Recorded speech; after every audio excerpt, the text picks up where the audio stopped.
un pequeño cuestionamiento sobre la UNAM, se pusieron también enojadísimos.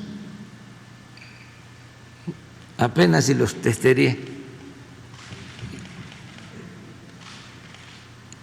que les dije que se había derechizado la UNAM.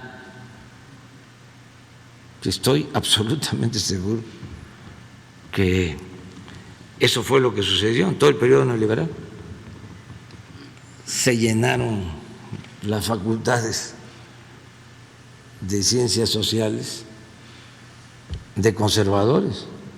Incluido el periodo del exrector Juan Ramón de la Fuente, presidente. Desde entonces y desde antes, que empezaron a querer cobrar colegiatura en la UNAM. Imagínense ese pensamiento. ¿De dónde surgió? Pues de la política neoliberal. ¿Cuándo empieza todo esto? Cuando deciden en los organismos financieros internacionales aplicar el modelo neoliberal y se comienzan a imponer las llamadas reformas estructurales. ¿Y en qué consisten esas reformas estructurales?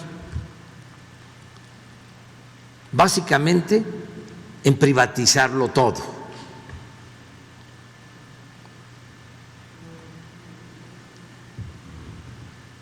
Esto inicia hace 30 años o más.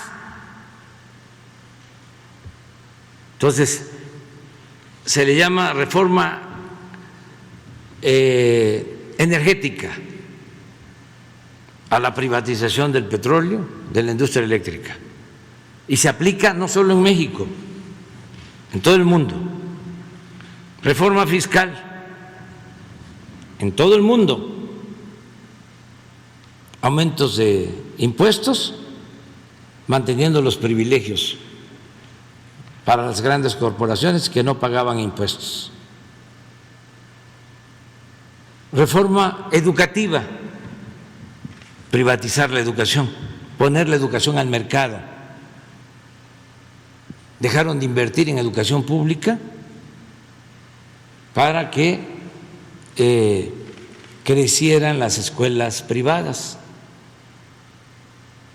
Y siempre lo he dicho y lo voy a seguir diciendo, no estoy en contra de la educación privada. El que tiene para pagar una colegiatura lo puede hacer, está en su derecho, pero el Estado está obligado a garantizar la educación pública, gratuita, de calidad, en todos los niveles escolares. Privatización de la salud, privatización de la seguridad social, congelamiento del salario. Imagínense, en 30 años el salario perdió 70% de su poder adquisitivo, de su poder de compra. Esa fue la política neoliberal. Y el saqueo.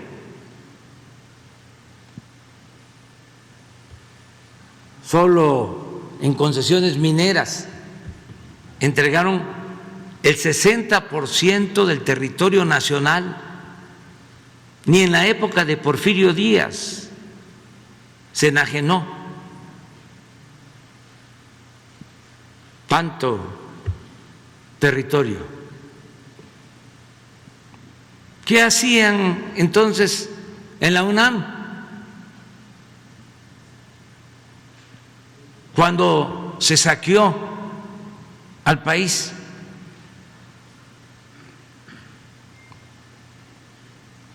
nosotros ni podíamos ir. Yo me acuerdo que en el 2000, que era yo candidato a jefe de gobierno en la ciudad, acompañé al ingeniero Cárdenas y nos organizaron una celada con porros, porque estaba dominada la UNAM por lo más retrógrada que había y sigue existiendo. Y se enojan porque digo que se derechizó, y esto de tiempo atrás. Una vez